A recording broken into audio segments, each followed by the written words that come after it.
Hi, welcome back to another episode of Art World Confessions. So today we're going to do a little bit of a mishmash. We're going to just talk about a whole bunch of different topics that have been up in the art world for the last few months, I'd say since October to now. I haven't done another Art World Confessions because, it's just sometimes not enough, but I think I have a load now that I can discuss. So I'm going to start backwards because this is the most recent thing I saw, and it's at Gagosian Uptown 780 Madison. The whole configuration of that lobby space has shown me that the world is always changing and things will never be the same as they are today, yesterday, and even tomorrow. So now there's the Peter Doig curated exhibition, The Street. And it really is a great exhibition, and it speaks to more than anything how great an artist Peter Doig is. Very often I like talking to my artist friends, my painter friends, because their knowledge of painting is so deep and the work that interests them, it really teaches me as well what to look for in great art and great paintings. So this, more than anything, more than showing the two paintings or how many ever he's done, that whole room on the fifth floor as well of studies, works on paper, drawing, stuff like that. More than anything, this exhibition shows you the artist's eye, Peter Doig's eye, and this is really the value of that exhibition more than anything else. I really enjoyed seeing the work of his students and also works that he had discovered, I guess, in the collections of some people who have his works.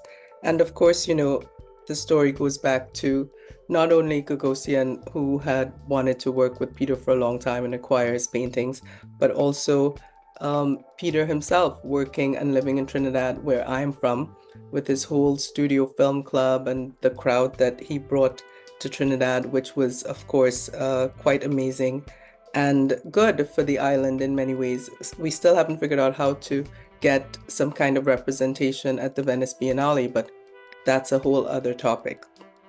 And the next thing I'm going to speak about, you can see the video that I made about the Peter Doig exhibition on the channel. I will post it in the next few days. The next thing I had to talk about, I'm looking at my notes here, are the second thing I'm going to talk about. Sorry, I had a cold last week and I was really down, so every now and again it still pops up. I was thinking of writing about the stupid men in the art world who talk about the art market, who write articles about it, or have whole channels on YouTube or other social media outlets where they discuss this quote unquote art market as if they really know anything besides the price of art. But then I realized, well, in terms of the media, there are a lot of women who do this as well too, but I'll get to that a little later. So because of this exhibition that's now up at the Fondation Louis Vuitton in Paris with Wesselmann, there have been these people who have been trashing the artist in terms of the market. And you know what? I just can't with that discussion. I mean, do people have eyes? Do people have their own instinct for what is good and great in art and an artist? I mean, it's just not even worth a discussion with some of these guys because if all you're thinking about is whether something is going to sell, then you're not talking about art. You're talking about, I don't know, sales or something. You're talking about something which fundamentally is not interesting in terms of art. It's only in terms of investment that that would be interesting. So these guys going on about Wesselmann, blah, blah, blah, blah, blah. Someone was asking, oh, I'd like to buy a Wesselmann. And then when you show them a Wesselmann that happens to be a nude, they're like, oh, no, no, I don't want a nude. I want a Wesselmann that's not a nude. And then as one art dealer I was talking to said, if you don't want a nude, why are you looking for a Wesselman? I mean, the majority of this guy's work is of a sensual nature, whether it's lip smoking, whether it's a nude, whether it's a lounging, a woman, everything, even if you were to look at a still life of Wesselman, you're going to see overtones of sexuality and the human body. And I mean, it's just ridiculous. I just can't anymore with so-called collectors and what they're looking for and the price of everything. So I will post those articles in the description as well as up here for you to look at. I mean, it just, these are well-respected men in society supposedly writing these things, or at least in the demi-monde, they're well-respected. And then I saw some other good work, of course. I posted those videos at Hauser and Wirth, and it's not just good just because these guys are black guys, Thornton Dial is one of them. It's just because the work has some sort of integrity, some sort of life, some sort of lived experience that a lot of these other trust fund artists they just don't have. I'm sorry, if you've lived a life of comfort, I'm not sure what trials besides guilt you have to offer to any artwork or to anyone. But hey, I could be wrong. Maybe, maybe you have a lot to offer. I just don't see it in a lot of the boring art that's out there right now. So talking to another dealer about a month ago, and he was like, people think you are dot dot dot, fill in the blanks with whatever you think people think I am. And I thought to myself, who cares? I don't care what people think I am. I mean, I know what I am, so it doesn't matter if people are confused. He's like, no one knows what you're doing. So what?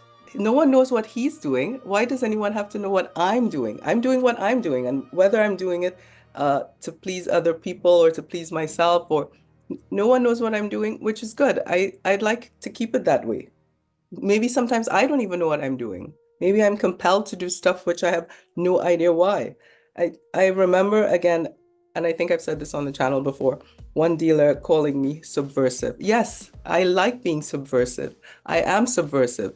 In terms of like education, recently I had a discussion with someone because we were talking about this super handsome young man, Luigi, who went out and, pew-pewed someone.